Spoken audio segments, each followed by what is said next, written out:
Hello everyone, this is Defense Politics Asia, and this is the summary for the day of 799 for the 2nd of May. We're going to start off with frontline changes report.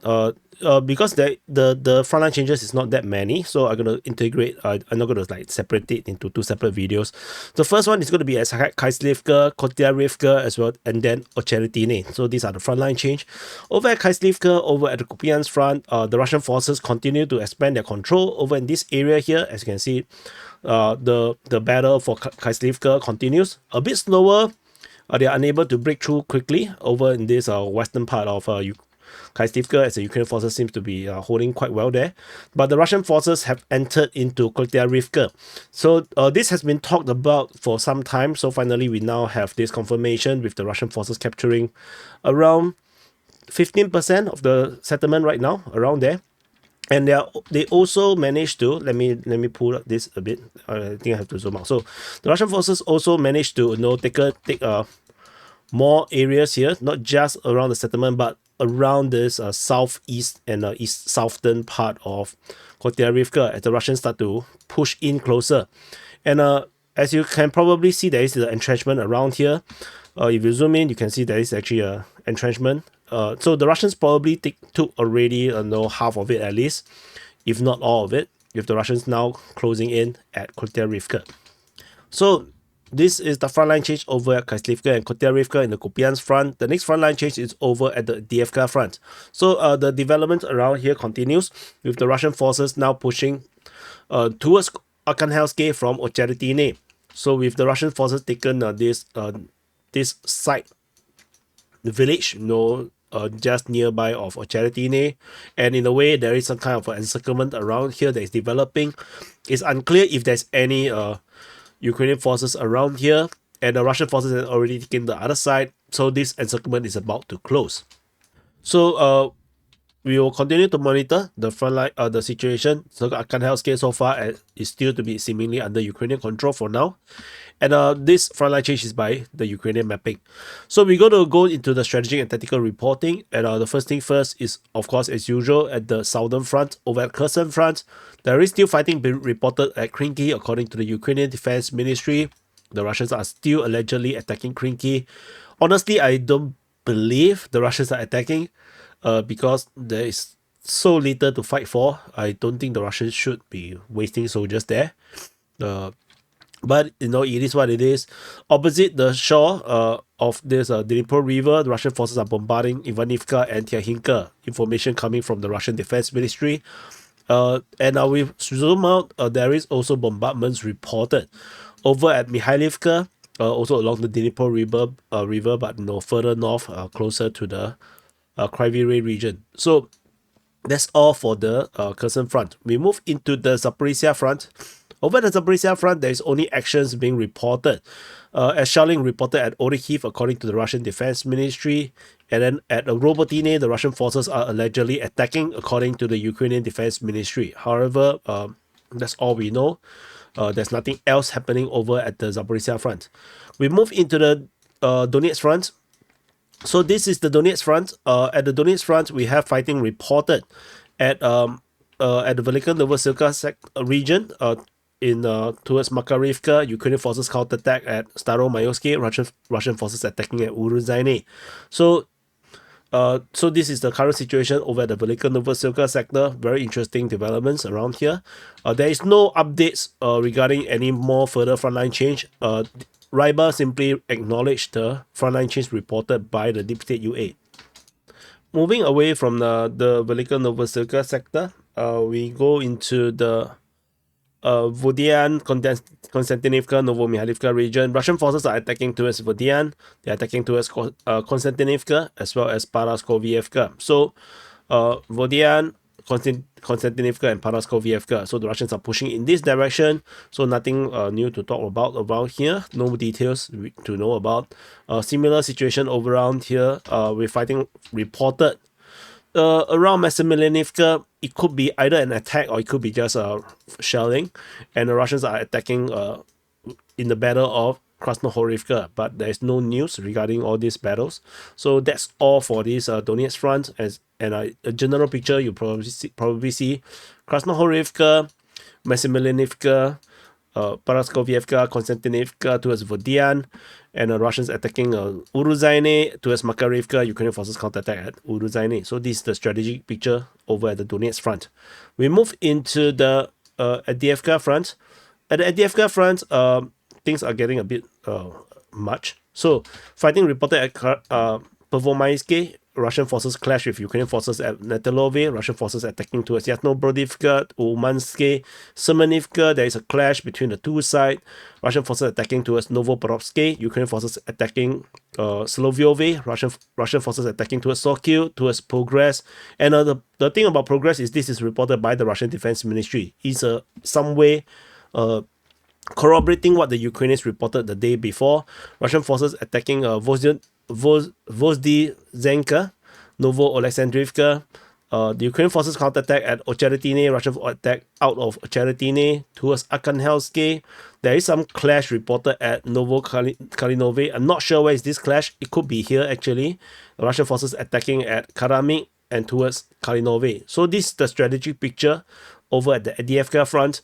Very messy. But you can probably see the picture, the overall sense of what is currently happening with these arrows. I think it's quite interesting.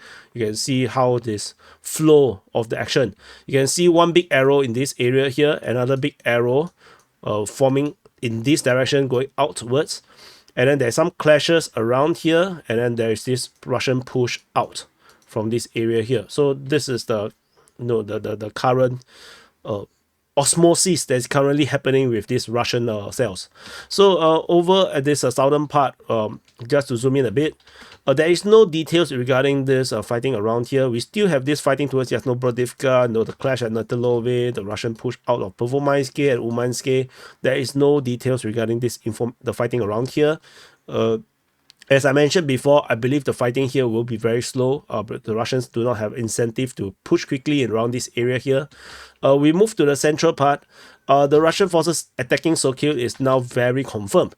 Russian, Ukrainian Defense Ministry and Ryba all reported about this attack towards Sokil. Ukrainian forces, according to the Russians, are attacking Solovyove. They are on a counter-offensive. The Russians are pushing Novoporovsky, according to the Russian Defense Ministry themselves. And there is a clash at Semenivka. So this is the current situation in the central part. In the northern part, of course, is where it gets very messy.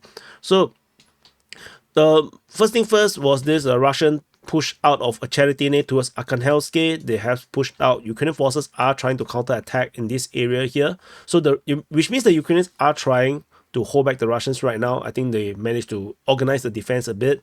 As I mentioned, this is actually a very highly, very intense and very concentrated defense line. I nicknamed this the Citadel. Basically, Citadel is similar to the one I named after the one at Bakhmut, which is the high-rise building. But no, Citadel simply just means the defensive, a very strong defensive concentration point. So it looks like a medieval castle kind of a fortress. So I believe the Ukrainians should hold a stand here. They must hold a stand here, or else it will collapse two different fronts. So the Ukrainians must hold this position. The Russian forces are already starting to attack towards Kalinove, and then there's an attack at Arkhangelsk. So this is ongoing. The fighting at Novo-Kalinove is interesting. I believe the fighting is actually coming from the other direction. The Russians are clashing over with them, with the Russians pushing out of Karamik. Russian forces attacking Novo-Alexandrivka, and then that's interesting that the Russian Defense Ministry mentioned Vozdizhenka. So it could be shelling report. It could be just shelling. It could be the Russians are pushing in that direction. So, and then again, the Russian Defense Ministry mentioned progress. So it's very interesting that they're moving towards progress. So this is the northern side, the situation around this northern flank of this Avdiivka Front.